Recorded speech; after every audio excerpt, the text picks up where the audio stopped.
bu'aannaattiidhaan ergamtoota faashistii PP'n jiraattota irratti raawwatamu jabaatee itti fufe. Dabalatasaaf Jaal Yaadannoo Oromiyaa. Godina Bunnoo Beddellee aanaa Daaboo Haannaa ganda Cooraa Kanaaboo irraa dargaggoonni lama loltoota bilisiginnaan hidhaatti darbatamuu maddeen har'aata biyyoolessa Oromiyaatti himaniiru. Dargaggoonni kunneen Caalii Biraanuu Fiixee fi Bahaaruu Biraanuu kanneen jedhaman yommuu ta'an eebila 8/2026 obboleessa keessantuu hidhatee waraana bilisummaa Oromoo keessa jira jedhamuun yakkamanii kan hidhaatti darbataman ta'uun barameera. Akka jiraattonni gandichaa ibsanitti dargaggoonni kunneen hirmaannaa jaarmiyaa siyaasaa tokkollee kan hin qabne fi hojii idilee isaanii qofa irratti bobba'anii kan jiraatan yoo ta'u maqaa sobaa isaan keessaa hin qabneen yakka tokko malee reebichaan dararamaa kan jiran ta'us ifoomsaniiru. Deeggartoonni siyaasaa sirna namtokkee Koloneel Abiyyi Ahmed daandii hawaasa Oromoo irratti miidhaa geggeessan yeroo yerootti wixinachuun injifannoo waboon guyyaa guyyaan irratti galmeessu haaloo ba'achuuf kutaalee Oromiyaa cufa keessatti maatii qabsaa'otaa hiraarsanii gocha dabaa hojjetaa jiru. Aanaa Baakoo Tiibbee keessatti ergamtoonni bilisiginnaa dubartoota hidhaatti guuruu karoora baasuun saaxilame. Gabaasa qindaa'eef Jaal Murtii Haqaa.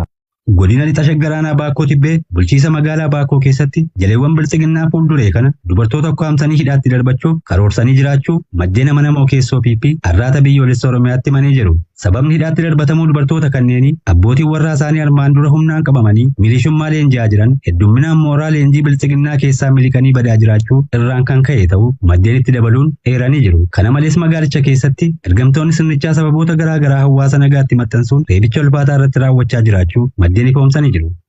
Aanaa Shanan Dhuugootti jaleewwan bilisiginnaa saamicha hawaasa irratti raawwatan ammeessan. Guutuu gabaasa kanaaf Jaalfaajii Bilisummaa. Godina Lixa Harargee aanaa Shanan Dhugoo araddaalee akka Barakaa, Rahaa, Qabsoo fi kanneen biroo hunda keessaa torban darbirraa eegalanii jala deemtonni bilisiginnaa hawaasa saamuu daran cimsanii itti fufanii jiraachuu maddeen har'aata biyyoolessa Oromiyaatti himan. Maqaa bishaan isiniif galchina jedhuun qarshii 2,200 guuraa kan jiran jaleewwan PP maqaa bu'uuraalee misoomaa dawoo godhachuun qarshii walitti qabatanii addaan qooddachuu malee qabatamaan bu'aa tokko hawaasaaf buusaa kan hin jirre ta'uu jiraattonni araddichaa ifoomsaniiru. Kana malees kaffaltii nagahee hin qabnee fi sababni guuramuuf addan baane hawaasa hunda dirqamsiisanii qarshii 4,500 guuraa jiraachuun himameera. Sababa guyyaa guyyaan kaffaltii lukkeeleen bilisiginnaa gaafatan kaffalaniif dinagdeen isaanii miidhamee kan jiru yoo ta'u yoo isaan kaffaluu didan maqaan adda addaatti ba'e hiraarsaan waan irra ga'uuf jiraattonni yaaddoo fi sodaa guddaa keessa galaniiru. Faayidaa dhuunfaa isaanii guuttachuu fi dinagdeen paaratti kuftee utubuuf jecha dinagdee ilmaan Oromoo quucarsuuf ergamtoonni bilisiginnaa aanichaa fi kutaalee Oromiyaa cufa keessaa hawaasa ofiifuu rakkoo qaala'insa jireenyaatiin waadame harkaa gara afaanitti waan nyaatee bulu dhabee rakkatu gidirsaa jiru.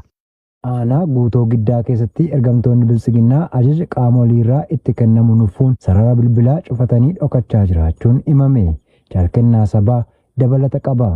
Godina Baha Wallaggaa aanaa Guutoo Giddaatti caasaaleen bilisiginnaa sadarkaa adda addaa irra jiran kufaatii sirnichaatti amanuun ajaja qaama olii irraa itti kennamu mormuun sarara bilbila dhuunfaa armaan dura fayyadamaa turan ofirratti cufanii dhoksaadhaan sarara haaraa fayyadamaa jiraachuu maddeen amanamoo keessoo bilisiginnaa har'aata biyyoolessa Oromiyaatti himanii jiru. Lukkeeleen bilisiginnaa kunneen maaliif sarara bilbilaa cufattan jedhamuun hoggaa gaafatamanii sababa sobaa fi maqaa balleessii botuun irratti cufaa jira jedhu dhiyeessuun fakkaatota isaanii goyyomsaa kan jiran ta'uun barameera.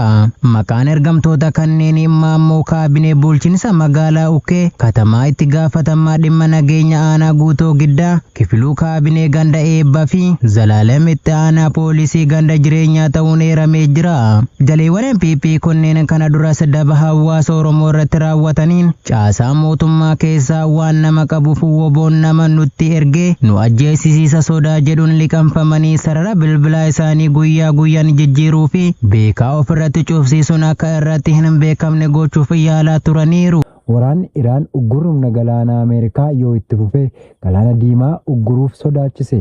Jaalchiksaa sirnaa waan qindeeffate qaba. Waraanni Iraan uggura humna galaanaa Ameerikaan buufata doonii Iraan irratti qabduu yoo itti fufe daldala karaa galaana diimaa galoo galaanaa fi galaana Oomaan waliin akka ugguru roobii kaleessaa akeekkachiisee jira. Ibsa televezyiinii mootummaa Iraan fudhateen itti gaafatamaan wiirtuu ajaja giddu galeessaa waraanaa akka jedhetti Ameerikaan uggura ishee itti fuftee doonii daldalaa fi dooniiwwan boba'aa Iraan irratti nageenya dhabuu yoo uumte dhukaasa dhaabu cabsuufis seensa ta'a. Humni waraanaa cimaan Rippaabilika Islaamaa Al-Ergii yookaan galteen kamiyyuu galoo galaana Arabiyaa galaana Oomaanii fi galaana diimaa keessatti akka itti fufuu hin ayyamu jedhan Aliin Abdollaay. Itti dabaluudhaanis Iraan abbaa biyyummaa biyyaalessaa fi dantaa ishee kabachiisuu murteessaa taatee sochooti jedhee jira. Mariin Ameerikaa fi Iraan dhuma torbee darbee Paakistaan keessatti taasifaman waliigaltee waraana kanaa xumuruu fiduu dhabuun isaa wiixatarraa eegalee buufata doonii Iraan irratti uggura humna galaanaa kaa'uun ishee ni yaadatama. Garuu ragaan hordoffii galaanaa kibxata darbe akka agarsiisutti dooniiwwan hedduun buufata doonii Iraan irra deeman uggurri kun jiraatus Strait of Hormuz qaxxaamuranii jiru. Roobii kaleessaa dhaabbati oduu Iraan taasni maddoota odeeffannoo maqaan isaanii hin ibsamne wabeeffachuun buufata doonii kibba Iraan irraa dooniin itti fufee jira jedhee jira. Itti dabaluudhaanis dooniin daldala Iraan sa'aatii 24 darban keessatti gara bakka adda addaa addunyaatti imalaniiru jedhee jira. Aanaa Jaarsoo fi mana Sibuu irraa miseensonni loltuu faashistii PP lama wabootti makamuun dhaga'ame. Jaalfaajii bilisummaa waan qindeeffate qaba.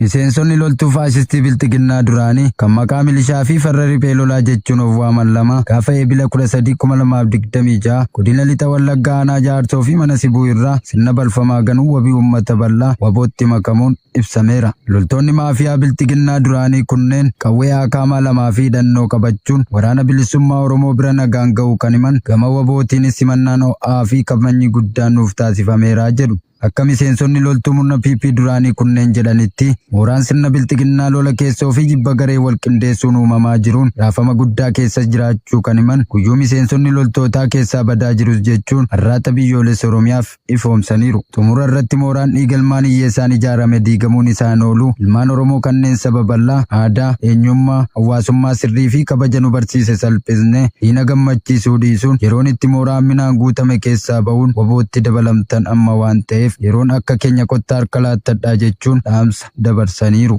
Aanaa Coomman Guduruu fi Jimmaa Araaree keessatti loltoonni bilxiginnaa uummata nagaa jumulaan hidhaa jiraachuun dhaga'ame. Jaalutubaa qabsoo waan qindeeffate qaba.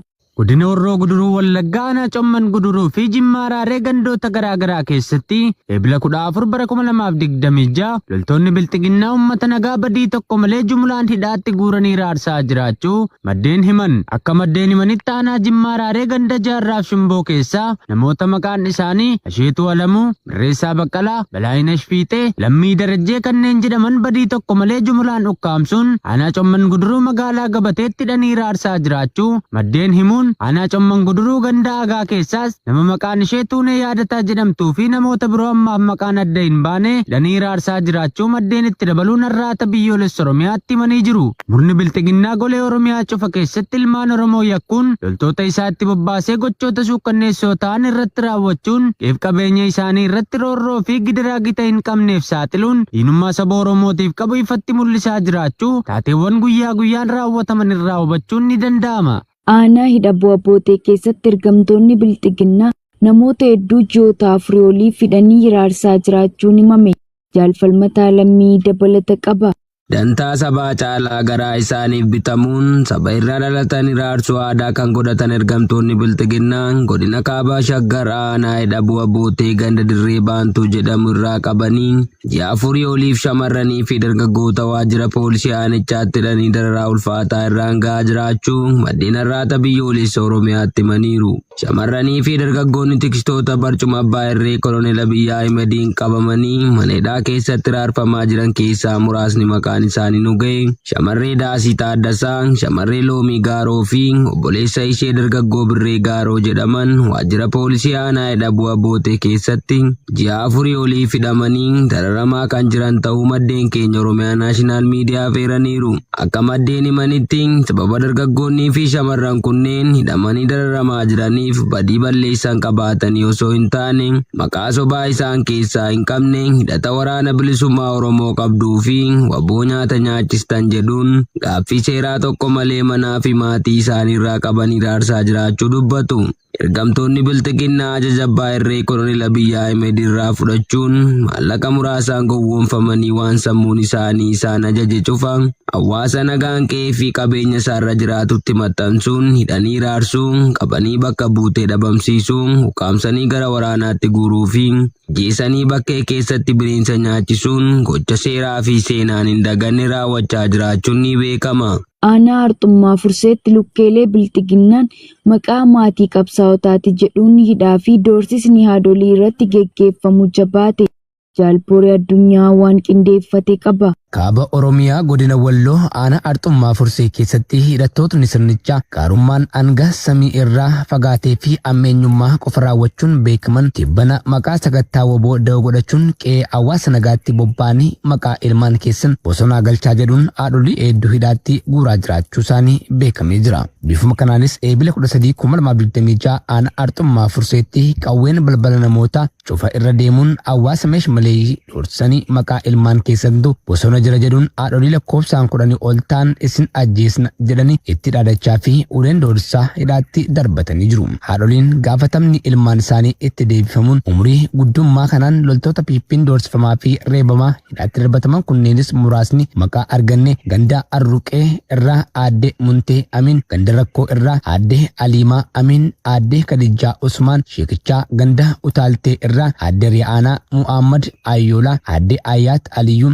aadde Ashraqaa Qaadii, aadde Faaxumaa Hasan, aadde Faaxoo Galaayee fi aadde Muntee Ze'in kanneen jedhaman daa'imman kikachuu isaan of harkaa qaban dirqeen irraa lafa kaa'uun harmootii kana ukkaamsanii hidhaatti darbachuu jiraattonni ONM'f ibsanii jiru. Aanaa Arxummaa Fursee dabalatee godina Walloo aanota garaagaraa keessatti gara jabeeyyiin murna gabroonfataa piippii maqaa sakattaa woboo jedhuun baatii tokko oliif baadiyyaa qe'ee uummataatti bobbaafamanii jiran lammiilee nagaa barjaa irraa itti maxxansanii hidhuu, reebuu, saamuu, buqqisuu fi doorsuun abdii jireenyaa itti dukkaneessaa jiraachuu jiraattonni godina Walloo aanaalee adda addaa irraa dubbisne dabaluun ibsanii jiru. Pirezidaantiin Libaanos tattaaffii tasgabbii naannoo ba'aa giddugaleessaaf Mohaammed bin Salmaan Saudi Arabiyaa galateeffate. Jaalwabii biyyaa dabalata qaba. Pirezidaantiin Libaanos Joosef Ayyoon roobii kaleessaa mootii gonfoo Saawudii Mohaammed bin Salmaan tasgabbii guutuun naannichaa guddisuuf tattaaffii ogummaa fi madaalawaa taasisaniif galateeffataniiru. Ibsataa irratti maxxanfameen Ayyoon jalqabbii mootii gonfoo Libaanos madda dinqisiifannaa fi boonsaa ta'uu dubbataniiru. Ispoonsara waliigaltee Xaayiif kan ta'e mootummaan Saawudi Arabiyaa uummata Libaanos biyyoota naannichaa fi addunyaaf madda amantaa waan ta'eef Libaanos qaama tattaaffii kana akka taatu abdii qabnaa jedhan. Ayyoon bara darbee ergaa filataman booda imala seera jalqabaa isaaniif Saawudii Arabiyaa filachuun hariiroo seena qabeessa Libaanosii fi mootummicha gidduu jiru hubachiiseera.